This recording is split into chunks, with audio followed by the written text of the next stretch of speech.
Hello everyone.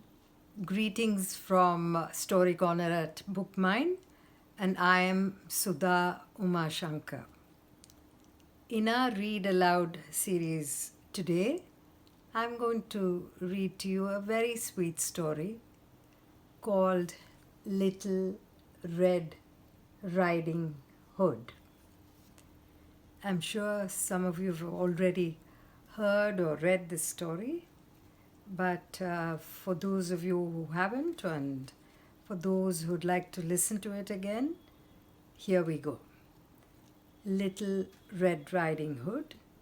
It's a Ladybird book, and the story has been retold by Vera Southgate. And the lovely illustrations in the book are by Marina Le Ray. Once upon a time, there was a little girl who was loved by everyone who knew her. Her grandmother was so fond of her that she delighted in giving her presents. She made her a beautiful cape and a hood of red velvet. The little girl liked it so much that she never went out without wearing it. And in time, everyone called her Little Red Riding Hood. Now, Little Red Riding Hood lived with her mother and father in a small cottage near the edge of a large forest. Her father was a woodcutter and worked all day in the forest. Little Red Riding Hood loved her grandmother just as much as her grandmother loved her, and nearly every day she went along the path through the forest to visit her. One day, Little Red Riding Hood's mother said, "Little Red Riding Hood, I have put a cake and a bottle of black currant juice in this basket. I want you to take them to your grandmother. She is ill and the food will do her a lot of good. Keep to the path and do not wander off into the forest," warned Little Red Riding Hood's mother. "Don't worry, Mom. I'll take care," promised Little Red Riding Hood as she took the basket and waved goodbye to her mother. Before she had gone very far along the path through the forest, Little Red Riding Hood met a wolf. She had never seen a wolf before, and she did not know what a wicked creature he was. She thought he was a large dog, and she was not in the least afraid of him. "Good morning, Little Red Riding Hood," said the wolf. "Good morning, sir," she replied. "Where are you going to so early in the morning?" asked the wolf. "To my grandmother's," Little Red Riding Hood replied. "And what have you got in your basket?" the wolf went on. "A cake and a bottle of blackcurrant juice," said Little Red Riding Hood. "Grandmother is ill, and Mother has sent these to help her to get well again." "Where does your grandmother live, Little Red Riding Hood?" continued the wolf. "Just a little further into the forest," answered Little Red Riding Hood. "Her cottage stands under 3 large oak trees." "What a tender young creature this is," thought the wolf. "She will make a more juicy mouthful than the old woman. But if I'm cunning, I should manage to eat both." So the wolf strolled along beside Little Red Riding Hood for a little while. "Look at all the pretty flowers under the trees," he said. "Are they not beautiful? And can you hear the birds singing? You should stop and enjoy these pleasures instead of walking straight along the path. And then the wolf said goodbye to Little Red Riding Hood and set off quickly for grandmother's cottage. Little Red Riding Hood did as the wolf suggested and looked around her. The forest was indeed a lovely place. The sunbeams danced through the trees.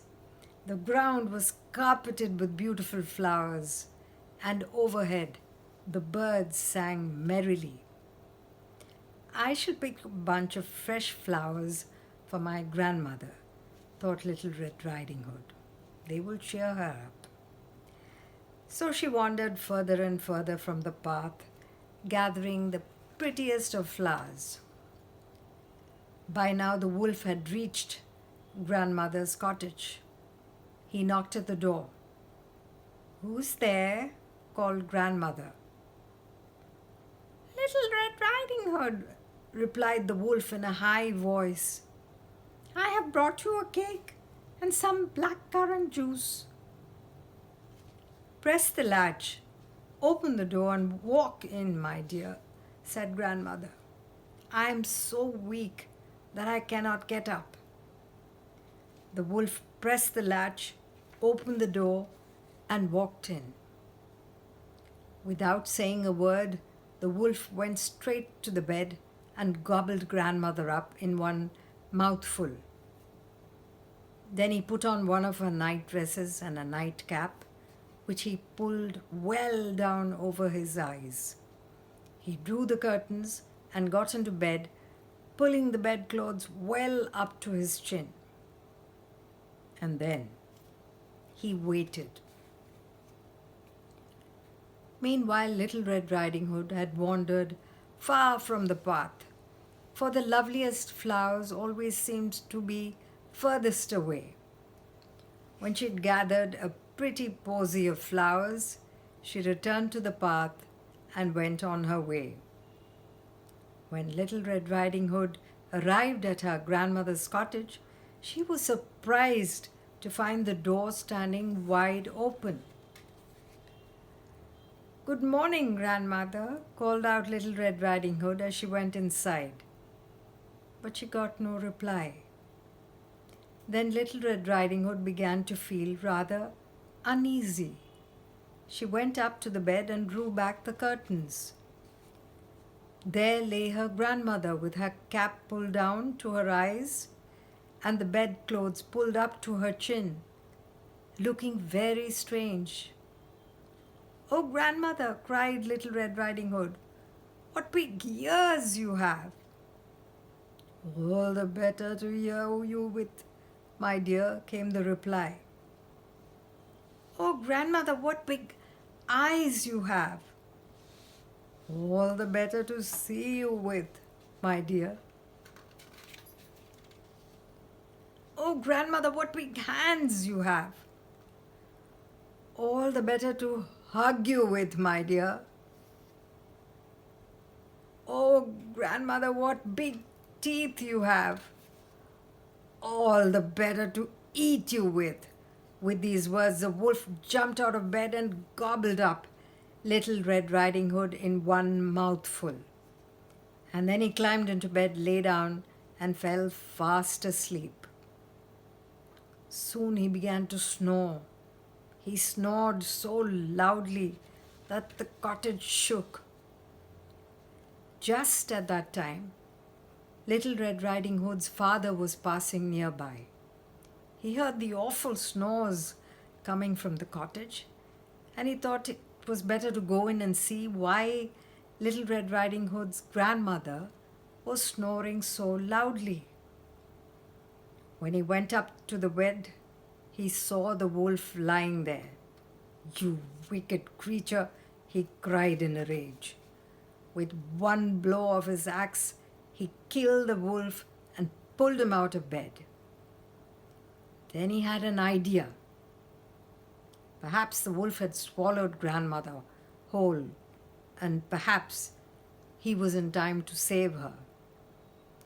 Little Red Riding Hood's father cut open the wolf, hoping to find grandmother inside, alive. Imagine his surprise when up popped a little Red Hood and out jumped Little Red Riding Hood. "Oh, how frightened I was!" cried Little Red Riding Hood. It was as dark as night inside the wolf. And then her father helped grandmother out. She was still alive, but was feeling very unwell. Little Red Riding Hood and her father put grandmother into bed. They gave her some of the cake and some black currant juice. And soon, grandmother was sitting up and feeling much better. They were happy and relieved, all to be alive and well. Little Red Riding Hood's father took her by the hand and led her back home. When Little Red Riding Hood's mother heard their story, she was shocked, and she gave her little girl a big hug. Little Red Riding Hood promised that she would never wander off the path through the forest again. And she never, ever did. The end. If you like this story and would like to listen to some of our other stories, you can like our channel and visit our channel by Googling Sudha Umashanker Read Aloud series YouTube to enjoy all the stories that we have recorded for you. Thank you.